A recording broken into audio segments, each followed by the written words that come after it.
Hello po, good evening everyone. So, ito na naman kami ni Sharpay. Gagawa ulit kami ng pipino juice para sa inyong order. Yan nga pa lang si Sharpay, ma-share ko lang sa inyo. Yan ay napaka super nakaka-touch kasi hindi ko yan inuutusan pero siya ang nagkukusa. Natutulungan niya raw ako sa paggagawa or sa pagtatakip ng aking juice. So, hindi ko alam. Super may initiative talaga siya sa pagtulong. Pati pag ako naliligo, automatic, iniisip niya na agad kung anong kailangan ko. Inaabutan niya na ako ng towel. So, nakaka-touch kahit nag-iisa yung aking baby niyan. Super maalalahanin at super matulungin. Alam niya siguro na laging wala yung daddy niya. Kaya, yan. Super caring and loving daughter to me yan.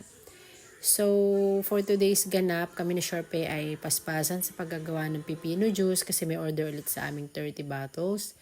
Tapos is may paninda rin ako sa hospital tomorrow.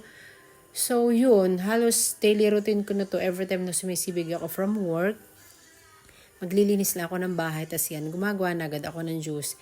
Minimake sure ko talaga guys na araw-araw ay sold out yung pipino juice ko para araw-araw bago yung ginagawa ko. Ayoko kasi nung inaabot ng 2 araw, 3 araw bago ko siya ma-dispose. Talagang araw-araw po bago po yung ginagawa kong pipino juice para hindi po siya masira. Kasi po, yan po ay fresh. Wala po yung mga lahok na kung anek na preservative and everything dyan.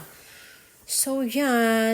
Nakikita siguro ni Sharpay na every time na narito yung daddy niya, katulong ko talaga magtakip si Daddy Ronald kasi yun yung nahihirapan ako guys, yung magtakip kasi medyo mahigpit. Kasi yan, pag tinakip mo yan, higpit na yan. So, nakalak na yan. At yun ang kinatatabaran ko yung pagtatakip. So, yan si Sharpay, kahit lang basta nakapatong yung gawa niya pagtatakip yun, masaya siya na tumutulong siya sa akin. So, pinapakita natin kay Sharpay sa ating anak na yan yung ginagawa natin sa araw-araw. Kaya siguro nakikita niya rin na kailangan ng mami ng help. So, yun lang. I just wanna share to you. Babushki. Thanks for watching.